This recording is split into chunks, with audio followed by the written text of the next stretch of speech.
Good afternoon, everyone. Could you hear our amen in there? We just said a little loud prayer as a team.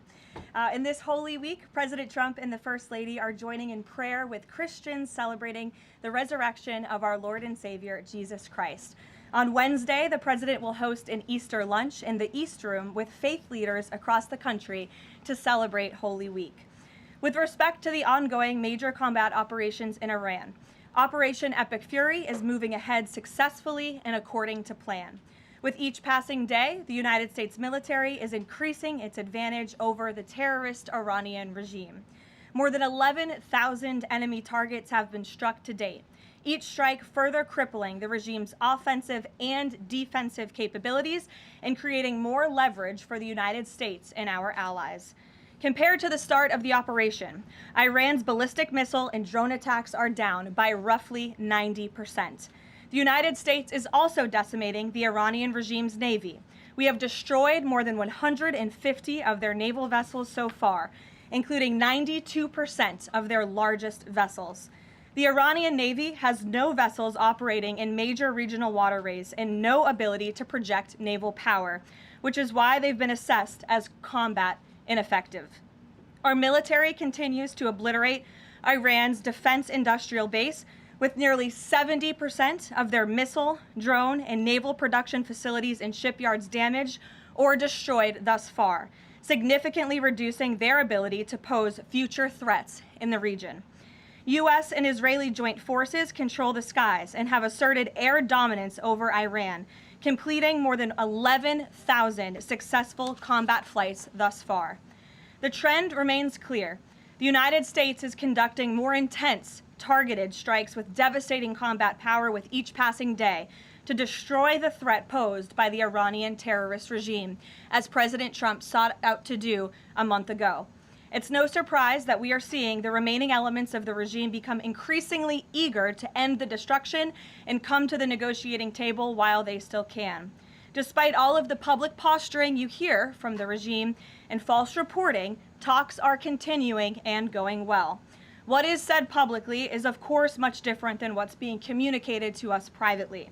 As a result, President Trump issued a 10-day pause to postpone planned strikes on Iranian power plants and energy infrastructure. This remains a truly once-in-a-generation opportunity for the regime to make a good deal with the United States, permanently abandon their nuclear ambitions, and stop acting as the world's leading state sponsor of terrorism. If the Iranians reject this golden opportunity, the greatest military in the history of the world continues to stand by to provide President Trump with every option available to ensure this regime continues to pay a grave price.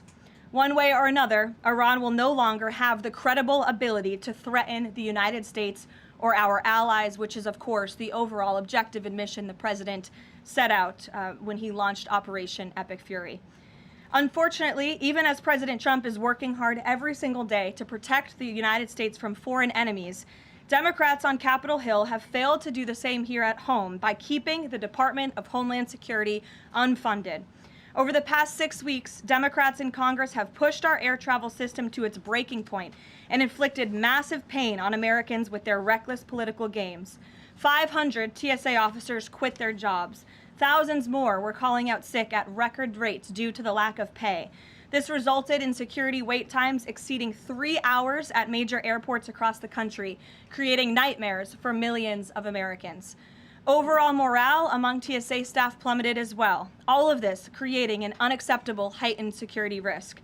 Because of the Democrats' unwillingness to do their basic job of funding DHS, President Trump determined that these circumstances constituted an emergency, compromising American security.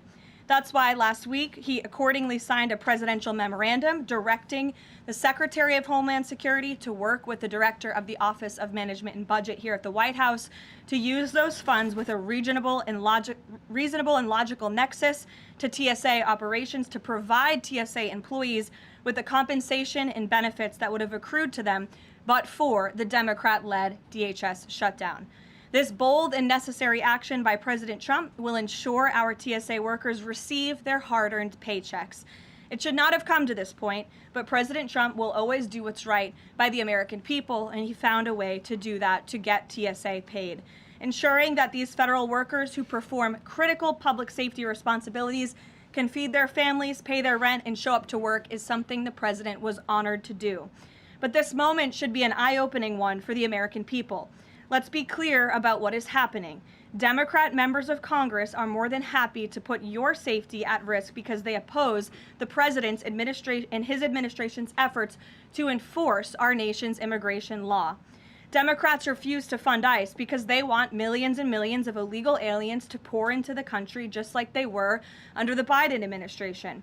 They want murderers and rapists and thugs to remain in your communities rather than be removed by ICE and Border Patrol agents. The Democrats created this mess. They are the reason for long lines at airports and tens of thousands of employees going without pay. Once again, President Trump is cleaning up their mess because he cares more about the American people than destructive, petty, partisan politics. With that, I will take your questions today. Here in our new media seat, we have Wid Lyman. Thank you for being here, and why don't you kick us off? Thank you. Happy Easter. Thank you. You as well. Two questions for you. Thank you. There are some concerns the administration is starting to change its position on deportations, border enforcement, possibly asylum policies. What would you say to Americans that are somewhat concerned that the shift has happened? Sure. Well, while there has, of course, been a change in leadership at the Department of Homeland Security with former Senator, now Secretary Mullen, joining the president's cabinet, I can assure the American people there has not been a change in policy. It has always been the policy of this president and this administration to deport the worst of the worst illegal alien criminals from our communities. That's something I know Secretary Mullen remains wholeheartedly committed to doing. And it's something that is overwhelmingly popular with the American people. And it's something that is necessary to protect our homeland and to prevent deaths of Americans in our country. Just last week, Sheridan Gorman, a young woman in Chicago, was shot and killed on the street walking with her friends outside of her university by an illegal alien from Venezuela who had no right to be here in the first place. And it's despicable that Democrats are currently defunding the department that's responsible for removing illegal aliens like that. And I would also add it's despicable that the lack of coverage of this young woman's case, of her life, and the way that it was tragically cut short. I saw a survey over the weekend that I'd like to bring to all of your attention. This is the media coverage of the case of Sheridan Gorman. You have ABC News has spent 1 minute and 19 seconds between 2 days when this case was first alerted. You have CBS 2 minutes and 1 second.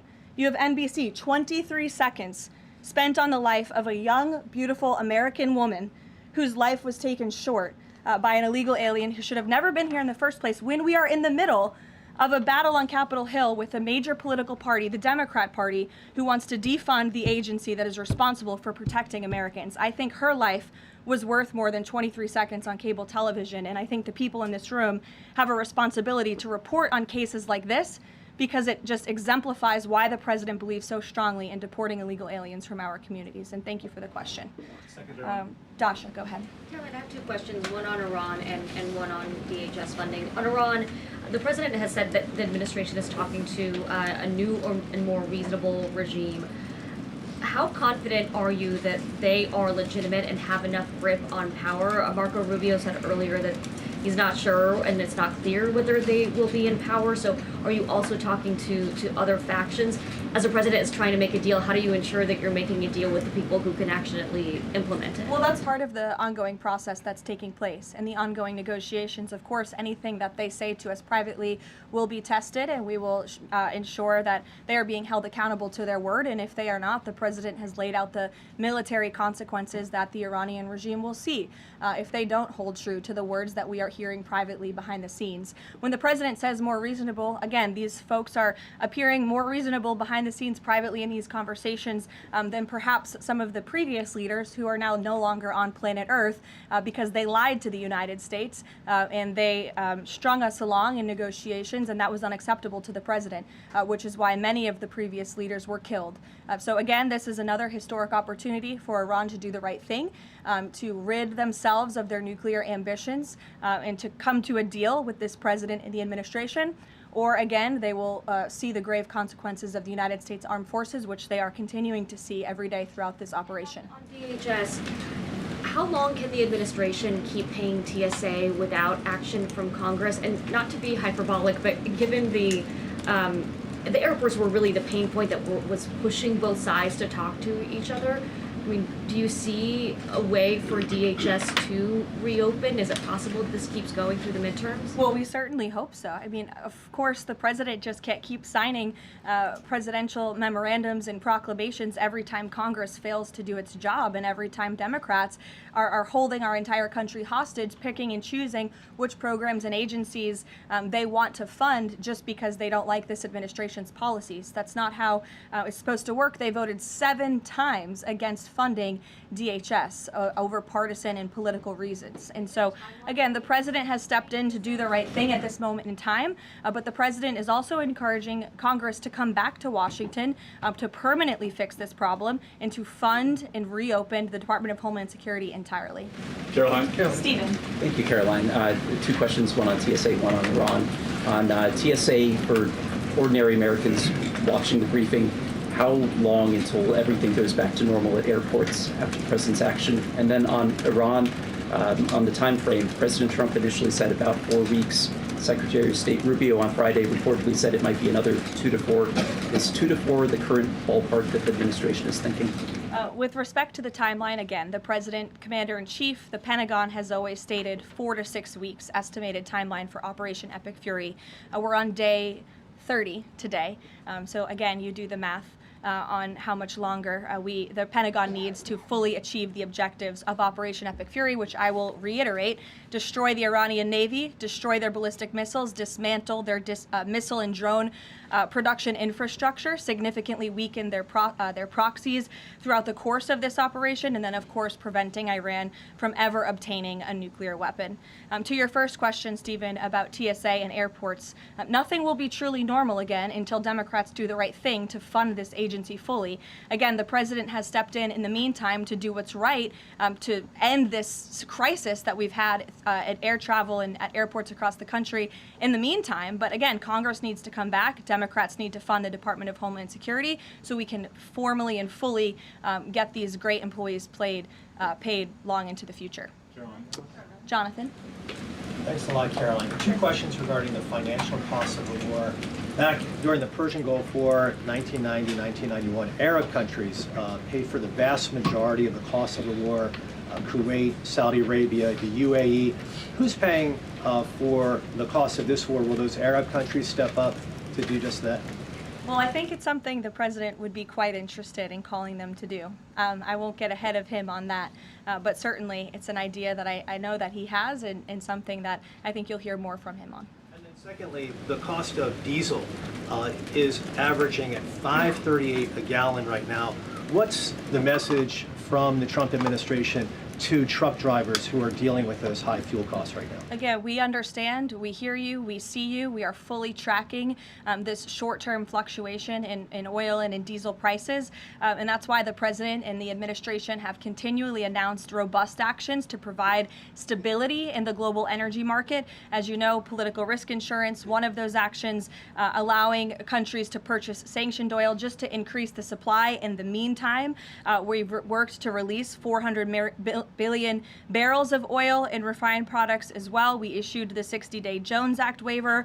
All of this has, with the goal of increasing supply to create stabilization in the market in the meantime. But the overall message, as we've repeatedly stated, is, again, these are short-term actions and short-term price fluctuations for the long-term benefit of ending the threat that Iran poses to the United States of America, our troops, and our allies in the region, and ensuring that this regime can no longer control the world's free flow of energy through the Strait of Hormuz, which is something the administration continues to tackle day by day as well. Jennifer.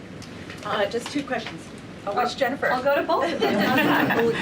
Go ahead. So 2 questions. One on China and one on Iran. On China, ahead of the president's trip to Beijing, will there be a working level meeting with Secretary Bessent, Jameson Greer, et cetera, and when will that be? I do expect cabinet officials to travel to China ahead of time. I don't have a readout on their schedules for you, but this is something we typically do with international travel, as you know. So I'll talk to the Treasury Department and the cabinet myself, and we'll get you that answer. But we do expect them to move ahead of time. Okay, and thank you. And on Iran, if Iran is kind of cherry picking what tankers get to go through the Strait now and contemplating big tolls on those tankers, is that consistent, or how is that consistent really with the president's message about really wanting the Strait to be fully open? Does the administration support a regime or system where Iran is effectively charging tolls on these vessels to access? That's not something we support, and I would reject that they are cherry picking. In fact, as you know, these tankers that are moving through, the 10 that were previously announced and now the new 20, the announcement of 20 additional tankers, which we expect to see over the coming days, are a result of the direct and indirect talks that are taking place between the United States and Iran. So you wouldn't have seen those tankers if not for the president's diplomacy and his team engaging on this matter, which we expect that compliance moving forward. And it's, again, something that we're working on very closely. Caroline? Sure. And behind the mic in the back right there, you put up your hand very excitingly. Go ahead. Hannah from News Nation. Thank you. Thanks for taking my question. I have two for you real quick. There are reports that Republicans are weighing cuts to health care in order to make way for that $200 billion for the Pentagon and Operation Epic Fury. Is that a trade-off that President Trump supports? I've seen these reports. I haven't spoken to the president about it, nor have I heard this being discussed in any high-level meetings here at the White House. I don't want to weigh in definitively because I just haven't heard that being discussed here in the West Wing. And then secondly, I know President Trump says we're ahead of schedule in achieving his military objectives in Iran. He laid out that 4 to 6 week timetable for this conflict, and we're now within week 5. So how do you square kind of those two? Well, 4 to 6 weeks estimated timeline. Again, you just said we're on day 30 of the operation. I just provided you with some of the updates from the Pentagon directly in achieving the objectives, and the military has been enormously successful. I think we should all be very proud of our armed forces for what they have done over the past 30 days. The mission will continue until the objectives are achieved, and that 4 to 6 week timeline does remain right now. I don't have any updates for you on that. Yeah, like others, one on TSA, one on Iran. On Iran, I know it's tough to engage in hypotheticals, but I feel like this is one that you could engage in if the president does seek. Probably not. Well, We'll see. If the president does seek, or the United States seeks a ground war, does he intend to get congressional authorization of that march? Look, the president has been asked about boots on the ground or alleged ground operations various times. He's obviously declined to rule them out. It's the Pentagon's job to provide maximum optionality to the president. It does not mean he's made a decision, nor would he ever notify the media of such decision as not to tip off our enemy. With respect to abiding by Congress and the rule of law, that's something the administration will, of course, always do, and it's something that we have great respect for Congress. The president does with military operations. In fact, prior to the launch of Operation Epic Fury, as you know, the administration gave a courtesy notice to Congress in the Gang of Eight, and top-level administration officials and cabinet secretaries have gone to Congress multiple times over the past 30 days to provide those courtesy briefings to Congress when requested.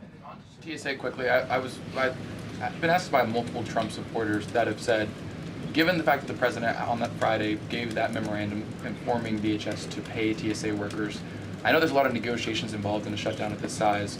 Why did the president not sooner issue that payment to TSA workers?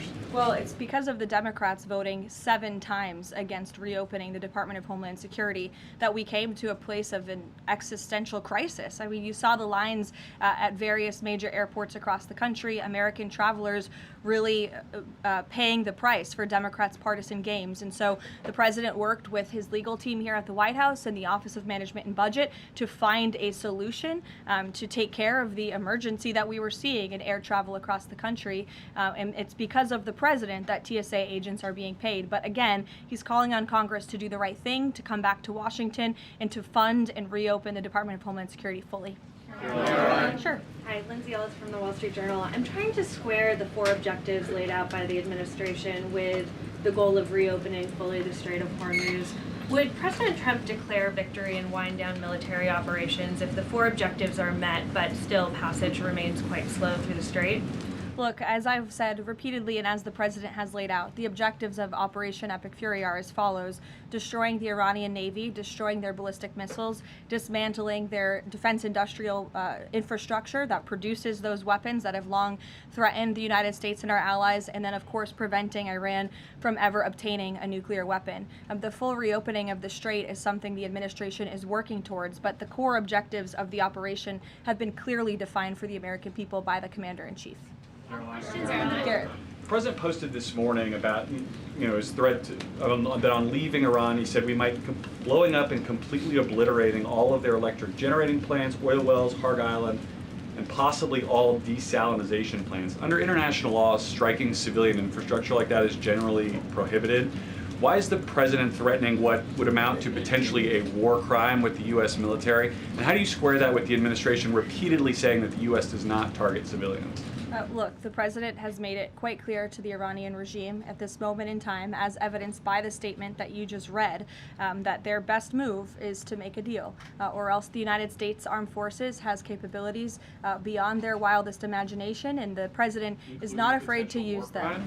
That's not what I said, Garrett. And you're saying the word potential for a reason, because I'm sure some experts are telling you that in your ear to try to ask me that question. Of course, this administration and the United States Armed Forces will always act within the confines of the law. But with respect to achieving the full objectives of Operation Epic Fury, President Trump is going to move forward unabated, and he expects the Iranian regime to make a deal with the administration. To that end, which of Haley, those objectives would destroying a desalinization plant most help? Haley, go ahead. Thanks, Caroline. I want to follow up on Iran. When you're describing that the Iranians you're in contact with are being more reasonable this time around in discussions, what specifically are you hearing that is leading you to that conclusion, and how are you defining what's reasonable versus unreasonable in that regard? I'm not going to detail the private and sensitive conversations that are taking place between the United States and Iran right now. But generally speaking. Generally speaking, the president gave you the answer. What we're hearing from them is more reasonable. They have agreed to some of the points the United States laid out, as the president said last night aboard Air Force One. But again, as for the specifics, as these negotiations are ongoing, we're not going to broadcast them to the world unless the president chooses to do so, which he has the full right to do as the leader of the free world.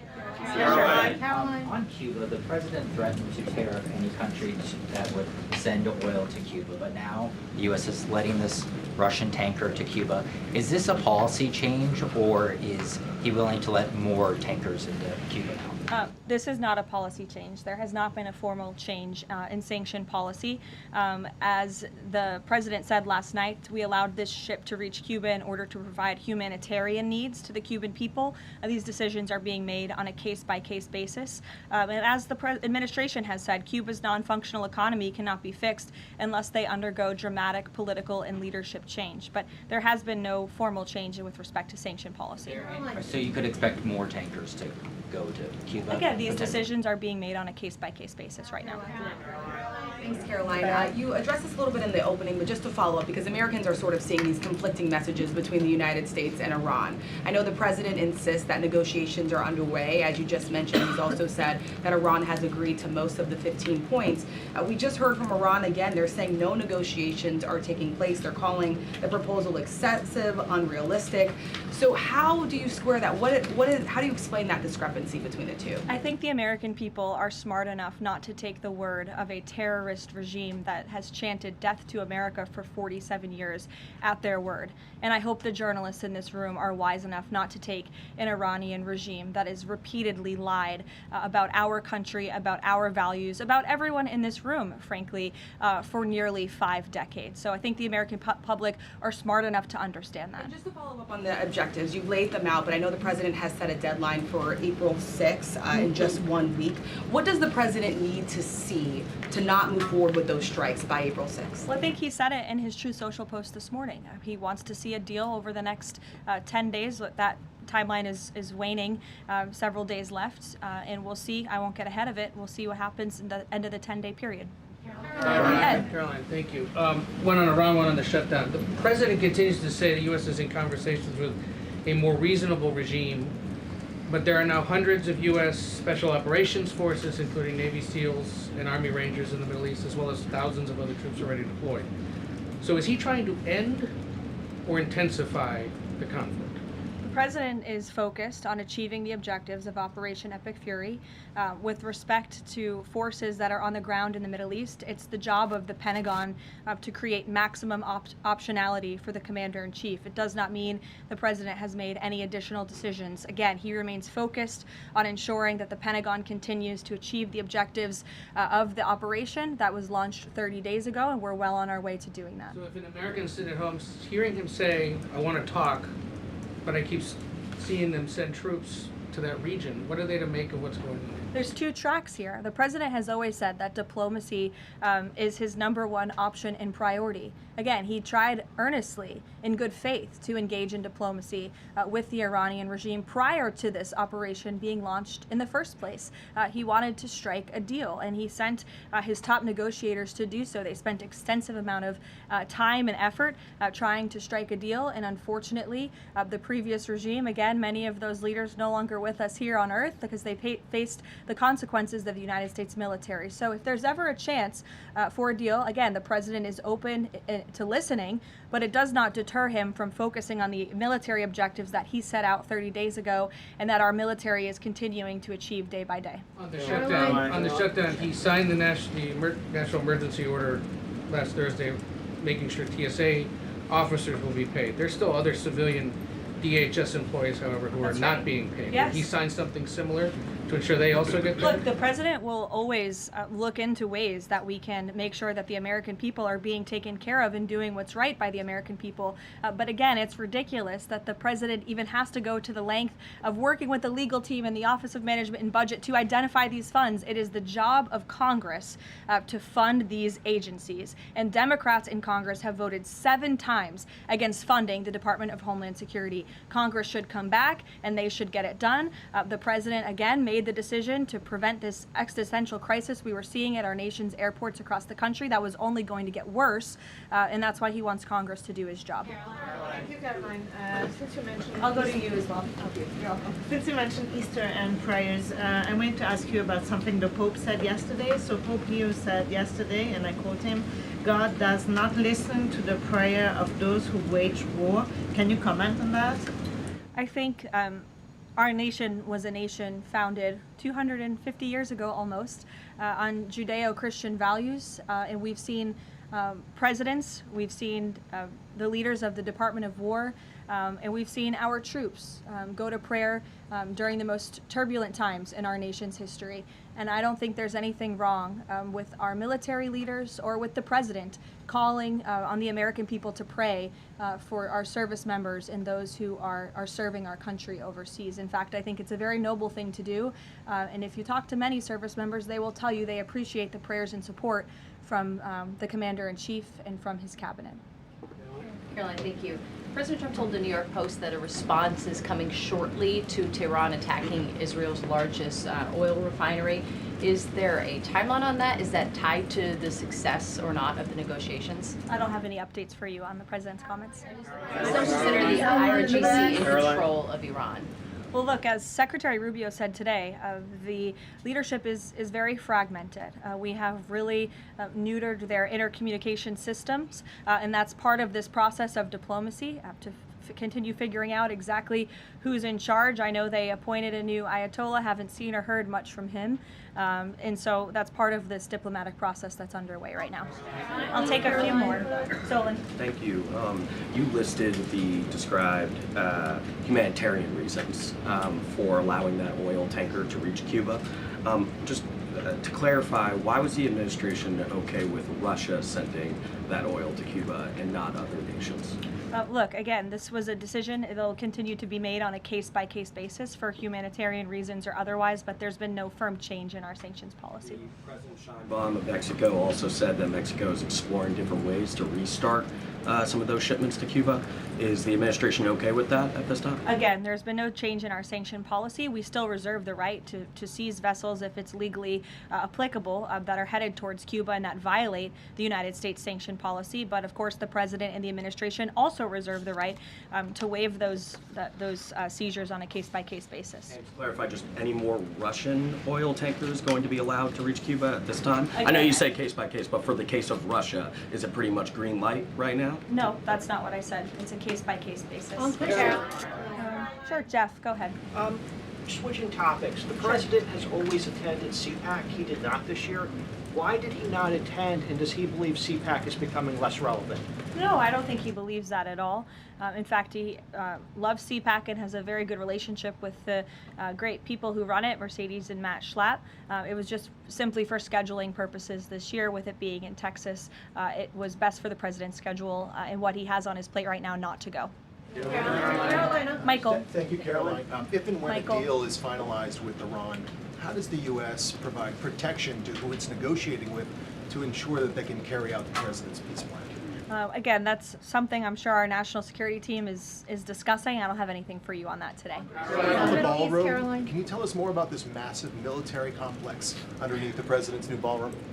I cannot tell you more about that, actually, as a matter of fact.